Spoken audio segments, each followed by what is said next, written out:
खड़े होंगे। इस बात का मुझे पूरा अल्लाह पे यकीन है कि अल्लाह उनके दिमागों में इस बात को डालेगा।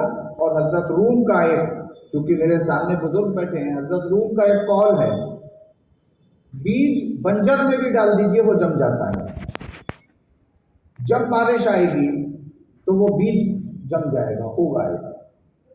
तो इसलिए हम लोग इस बात से बिल्कुल मायूस ना हो कि लोग इकट्ठे नहीं होते मुद्दे के लिए, और हम चाहते भी उन्हीं लोगों को हैं जो लोग मुद्दे के नाम पर इकट्ठा हों। हम नियाज के नाम पर जमा करके और उसका फोटो खींचने की कोई यहाँ पर कोई जरूरत नहीं है, कोई फोटो की जरूरत नहीं है, ना नाम की। और मैं ये आपसे अपील करता हूँ कि आने वाले साल में आप लोग जरूर अपने तालुकाओं में इस तरह के प्रोग्राम कीजिए, अपने तालुकाओं में अपने संगठन के नाम से कीजिए। कोई जरूरी नहीं है कि किसी दूसरे संगठन का, अपने संगठन के नाम से प्रोग्राम कीजिए, लेकिन इस लॉ को जलाइए ताकि हम लोगों के हक महफूज रह सकें। एमसीसी बाबते आज જ્યારે આપણે 18 ડિસેમ્બરે અહીંયા ભેગા થયા છીએ, તો પહેલા તો આપણે સમજવું પડશે કે 18 ડિસેમ્બરે શા માટે ભેગા થઈએ છીએ।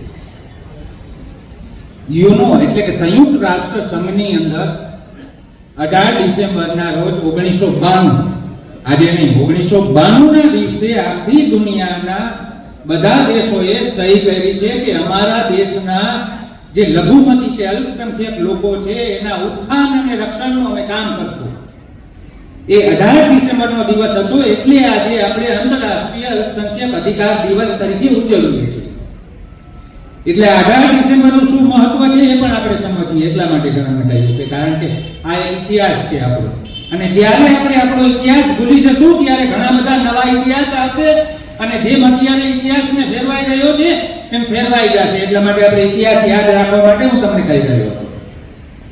હવે એમસીસી બાબતે જો વાત કરીએ તો 2016 માં એમસીસી ની રચના કરવામાં આવી। 2016 ની અંદર જ્યારે એમસીસી ની રચના કરવામાં આવી ત્યારે ઘણા બધા લોકો અમદાવાદ ખાતે ભેગા થયા હતા, અને ત્યારે કારણ કે આપણા સમાજની સમસ્યાઓ પરથી વાત કરવામાં આવી તો આપણી સમાજની સમસ્યાઓ ગણવા જાય તો લિસ્ટ લાંબુ છે, પણ એ સમસ્યાઓના એવા કયા મુદ્દાઓ છે કે જેની અંદરથી એ મુદ્દાઓને જો આપણે પકડીએ તો સમાજની ઘણી બધી સમસ્યાઓ એવી છે કે જેનું આપણે નિવારણ લાવી શકીએ।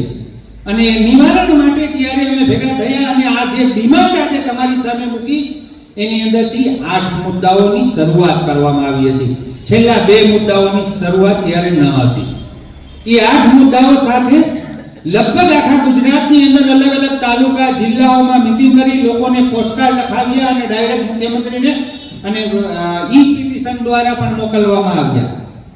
ત્યાર પછી વ્યક્તિગત આવેદનપત્રો તૈયાર કરી અને સચિવાલયમાં મળવા માટે ગયા ત્યારે 14મી ફેબ્રુઆરીનો દિવસ હતો, જ્યારે અમે એમ કહ્યું કે 14મી ફેબ્રુઆરીએ તમે એમ કહો છો કે વેલેન્ટાઇન ડે મનાવીએ છીએ, તો અમે પણ ગુલાબનું ફૂલ લઈને આવ્યા છીએ અને અમને મુખ્યમંત્રી મળવા માટેનો ટાઈમ આપે, અને ત્યારે પણ અમને મળવા માટેનો ટાઈમ ન આપ્યો। અમે ગણના કર્યા, બધું થયું, અને છેલ્લે અમને ચીફ સેક્રેટરીએ બોલાવ્યા, એમની સાથે અમે આવેદનપત્રો રજૂ કર્યા।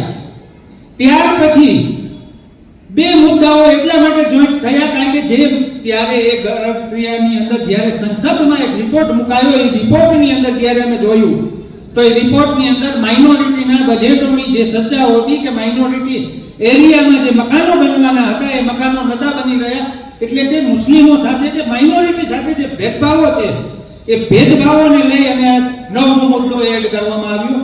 અને એ ગાળા દરમિયાન જે સરકાર બદલી અને એની સાથેની વિચારસરણી બદલી, અને એ વિચારસરણી બદલ્યા પછી જે મોબ લિંચિંગની ઘટનાઓ બની, એટલે 10મો મુદ્દો એ એડ કરવામાં આવ્યો, એટલે 10 ડિમાન્ડો આજે તમારી સમક્ષ છે। ત્યાર પછી મુસ્લિમ તંજીમો પર જે હુમલાઓ થયા એને લઈ અને અમદાવાદની અંદર કાર્યક્રમ કરવામાં આવ્યો, અને ત્યાર પછી વિધાનસભા સત્ર ચાલુ હતું, અને જે માઇનોરિટી માટેનું બજેટ નતા ફાળવી રહ્યા એને લઈને આખે ત્યાં જ એક વિધાનસભાની ચાલુ હતું ત્યારે ગાંધીનગરની અંદર એક મીટિંગ કરવામાં આવી અને એમને કહેવામાં આવ્યું।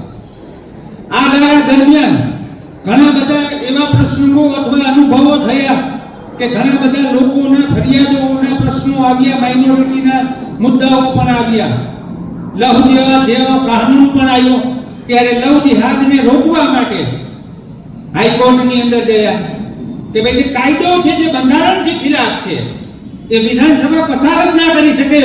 બંધારણ જ્યાં સુધી છૂટ આપેલી છે મને ત્યાં સુધી એ ના કરી શકે.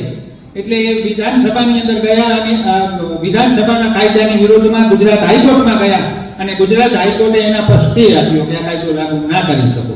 એટલે સરકાર પોતે ફરિયાદી બની અને સુપ્રીમ કોર્ટમાં ગઈ અને સુપ્રીમ કોર્ટે કીધું કે જે હાઈકોર્ટે જે ચુકાદો આપ્યો છે એ યોગ્ય છે અને તમે બંધારણ વિરુદ્ધનો આ કાયદો છે એને તમે લાગુ નહીં કરી શકો. તો આજની તારીખમાં એ કાયદો હજી એમના બસ્તામાં પડ્યો છે.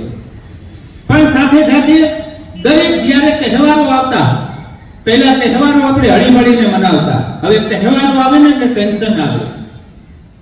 કારણ કે જે પણ તહેવાર આવે છે એની અંદર રામનવમી હોય કે બીજા પણ તહેવારો હોય એની અંદર ત્યારે ક્યાંક ને ક્યાંક અણબનાવો બનાવવાનું શરૂઆત થાય છે. એટલે ઘણી જગ્યાએ થયા. જ્યારે આપણા સાડાઓ અને કીડાણાની અંદર જ્યારે વસીમભાઈને અમે બધા હતા જ્યારે બનાવ બન્યા હતા, એ બનાવની અંદર તો છાપાઓમાં તો એવું આવ્યું કે પથ્થરમારો કર્યો મુસ્લિમોએ. પણ જ્યાં સુધી રિયાલિટી શું થઈ છે, ગ્રાઉન્ડ ફેક્ટ ટુ કરવાની જરૂરિયાત હોય છે. એટલે અમે અહીંયા આવ્યા હતા ટીમ બનીને અને લોકોને પૂછ્યું કે આવું થવા પાછળનું કારણ શું. તો એની અંદર ઘણા બધા ઉશ્કેરવામાં આવે છે. ઉશ્કેર્યા પછીના જે બનાવો બને છે એ છાપવામાં આવે છે, પણ ઉશ્કેરવા માટેનું જો કૃત્ય પહેલા થાય છે એ નથી આવતું. એટલે એના ફેક્ટ ફાઇન્ડિંગ રિપોર્ટ બનાવ્યો અને એ ફેક્ટ ફાઇન્ડિંગ રિપોર્ટો સરકાર અને મીડિયાઓ સમક્ષ મૂક્યું કે તમે એક આરીસો બતાવી રહ્યા છો પણ એની પાછળનો આરીસો શું છે એ અમે તમને આપીએ છીએ. એક રિપોર્ટ તૈયાર કરી તો એ ફેક્ટ ફાઇન્ડિંગ કરવાનું કામ કર્યું છે. मुजाहिद नफीस कन्वीनर माइनॉरिटी कोऑर्डिनेशन कमेटी। मुजाहिद भी आज क्या प्रोग्राम था? आज अंतर्राष्ट्रीय अल्पसंख्यक अधिकार दिवस है।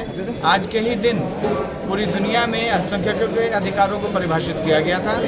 माइनॉरिटी कोऑर्डिनेशन कमेटी हर साल गुजरात के अलग अलग ज़िले में जाकर इस दिन को मनाकर अल्पसंख्यकों के सवालों पर चर्चा हो, उस इलाके के उस ज़िले के सवालों पर चर्चा हो, इसके लिए कार्यक्रम आयोजित करती है। आज भुज में कार्यक्रम था। कच्छ के तमाम तालुकाओं के जिम्मेदार लोग आज यहाँ आए थे और सब ने मिलकर चर्चा की कि अल्पसंख्यकों के क्या सवाल हैं और ये तय किया हम सब लोग मिलकर आने वाले साल में शिक्षण और रक्षण 2 सवालों पर मिलकर आगे काम करेंगे। अच्छा, एमसीसी किन मांगों को लेकर काम कर रही है? एमसीसी गुजरात में 10 प्रमुख मांगों को लेकर गुजरात राज्य में अल्पसंख्यक विभाग कल्याण मंत्रालय की स्थापना हो, राज्य के बजट में ठोस बजट की जोगवाई हो, गुजरात राज्य में अल्पसंख्यक आयोग की स्थापना हो, मदरसा शिक्षण को गुजरात बोर्ड के समकक्ष मान्यता दी जाए, अल्पसंख्यक बहुल विस्तारों में 12 तक के स्कूल खोले जाएं, अल्पसंख्यकों के लिए प्रिवेंशन ऑफ एट्रोसिटीज़ एक्ट बनाया जाए, मॉब लिंचिंग को रोकने के लिए एक कड़ा कानून बनाया जाए। इन मांगों को लेकर माइनॉरिटी कोऑर्डिनेशन कमेटी काम करती है। अच्छा, गुजरात के अल्पसंख्यक की स्थिति क्या है दूसरे राज्यों से? गुजरात में अल्पसंख्यकों की स्थिति दूसरे राज्यों से ज़्यादा खराब है। यहाँ पर जो अल्पसंख्यकों के खासतौर पर मुसलमानों का जो 10वीं का ड्रॉप आउट रेट है वो 44% है, जो कि जो मुख्य धारा के जो बच्चे हैं उसका 2 गुने से ज़्यादा है। ये दिखाता है कि शिक्षण के क्षेत्र में अल्पसंख्यक काफ़ी पीछे हुए।